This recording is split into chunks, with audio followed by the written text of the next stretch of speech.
Sua máquina Samsung Verter, o seu cliente, apresentou erro de travamento do compressor, ou seja, foi com o LED verde da condensadora aceso. Fique comigo que eu vou abordar, fazer uma análise sobre esse defeito com você hoje aqui, nesse vídeo. Fala climatrônicos, futuros climatrônicos, Lawanda aqui, vou te trazer hoje uma análise detalhada sobre o erro de travamento do compressor na Samsung Verter. Não só análise, mas as possíveis soluções para esse defeito. Caso o defeito seja na placa eletrônica, ou será que é placa, será que não é? Será que tem reparo, será que não tem? Tá? Antes da gente abordar todos esses detalhes, não esquece de se inscrever aqui nesse canal e ativar a notificação. Porque, Lawanda, todo dia tem conteúdo novo aqui e você não deve perder. Se você quiser saber sobre o mundo da manutenção eletrônica, se você se depara com defeitos de placas eletrônicas e tem que saber o que fazer para não ficar perdido, se inscreve nesse canal, para você não perder, que tem tudo que você precisa saber sobre manutenção eletrônica para climatização.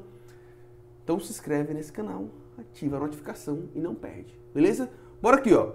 Erro de travamento do compressor. O compressor vai funcionar e ele trava. Tá travado. Ah, não, é só ver se o compressor tá travado, troca o compressor. Pode ser, tá? Pode até ser. Mas, e aí o primeiro alerta que eu coloco é, analise o compressor, se de fato ele tá travado, se de fato ele não tá funcionando, beleza? Se de fato ele não está funcionando. O compressor está travado mesmo? Não, o compressor, botei outra placa, o compressor funciona. Quando eu boto essa placa aqui, o compressor não parte. Esse LED que você piscando é o LED da condensadora, né? A condensadora tem uns 3 LEDs que ela mostra os códigos de erro com a maior clareza possível. Samsung Inverter, o melhor local para ver o código de erro é na condensadora, beleza? Então, pegou esse erro, erro de travamento do compressor. O compressor está travado. Tá não, tá ok lá, mano. Botei outra placa, rodou. Então bora. Se não é compressor, bora para outra possibilidade que pode ser a placa de fato. Tá? O que analisar na placa? O que ver na placa? Tá? Erro de travamento. Vamos pensar aqui. Ó. Tem aqui uma placa eletrônica, Samsung, condensadora. Você vai ver ela na máquina geralmente com essa face para cima. Tá? E aqui eu tenho, ó, só voltando aqui para essa interface aqui, eu tenho aqui IPM, que é quem é responsável por partir do compressor, que vai o conector do compressor. Compressor travado. Compressor travado, o IPM pode estar com defeito, certo? O IPM pode estar com defeito. Mas também vai até ter alguns outros caminhos, até sensor que meia a temperatura, que não alterar a temperatura do sensor, pode indicar que o compressor não partiu. Mas aqui ele está indicando que o compressor está travado. Quem identifica que o compressor está travado é o IPM. É o IPM. Pode ter outros caminhos? Como eu disse, pode. Pode ter um sensor que ele lê a temperatura, como aqui tem o sensor LP, que ele lê a temperatura do compressor. Se o compressor alterar a temperatura ou não, quer dizer que ele está funcionando ou não. A placa pode utilizar essa informação para saber se ele está funcionando ou não? Ela certamente faz isso. Agora, dar o erro de travamento, pode ser que dê, mas na minha opinião é uma causa a menos. Na verdade, em ordem de prioridades, não é a principal prioridade.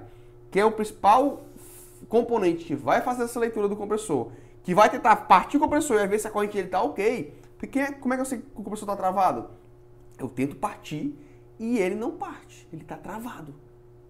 E ele, do ponto de vista elétrico, diz para a placa que a corrente, ou ele mostra do ponto de vista elétrico, a corrente dele se elevando. Então o IPM parte a placa, parte o compressor e lê a corrente dele.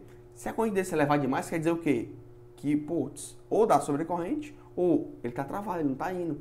Ou ele aciona, então um detalhe muito importante, que é uma questão até um pouco mais avançadinha, mas eu vou falar isso aqui para vocês. O circuito que lê a corrente é um circuito resistor shunt, tá? Eu já falei em outros vídeos aqui para vocês. Esse resistor shunt, ele não só lê a corrente, como ele lê o posicionamento do compressor, tá?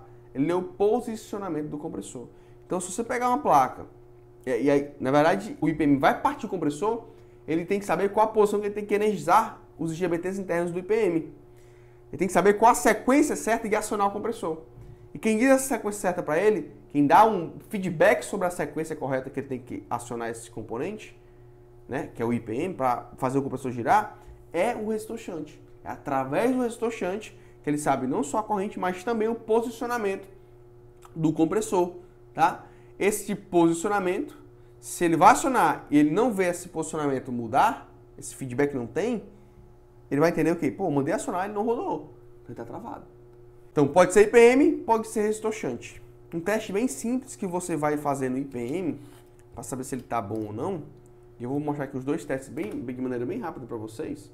Deixa Deixa eu ir aqui pro meu multímetro aqui. O multímetro está na escala de resistência, tá? Resistência, eu posso medir aqui o resistor shunt. Ele tem que dar uma resistência igual a 0. São esses 3 componentes aqui, ó. São os 3 resistores shunts. Como ele dá o feedback para a placa, se ele estiver aberto, a placa não vai receber esse feedback. E o outro teste que você pode fazer é o teste do IPM. Vou fazer um teste de resistência aqui do IPM, ó. Ela não pode dar um curto, certo? Não pode dar um curto, pode dar aberto. Ó, deu um valor de 1 mega, que vai dar os mesmos valores, 1 mega, 1 mega, 1 mega. Mas não pode dar um curto, certo? Se der um curto, é problema. Se der um curto, é porque esse IPM está ruim. E pode... Né?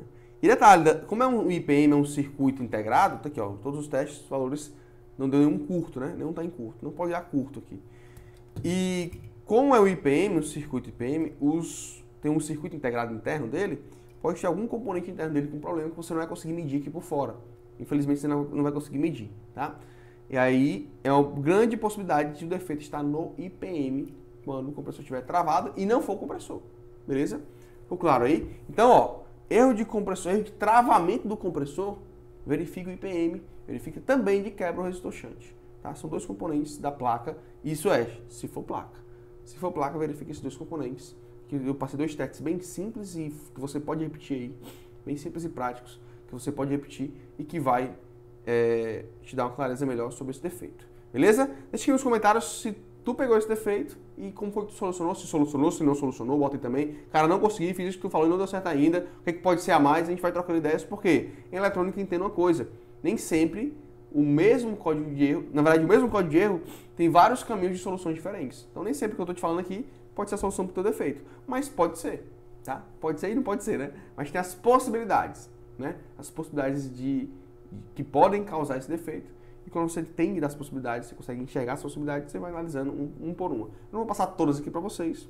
Passei duas possibilidades, resistor shunt e IPM, e você analisa essas 2 possibilidades e vê se surte efeito. Deixa aqui nos comentários o teu feedback sobre esse defeito, sobre esse vídeo aqui e sobre esse código de erro. Como foi que você solucionou esse código de erro quando você se deparou com ele. Beleza? Não esqueça de se inscrever e a gente se vê no próximo vídeo. Até lá. Valeu. Fui!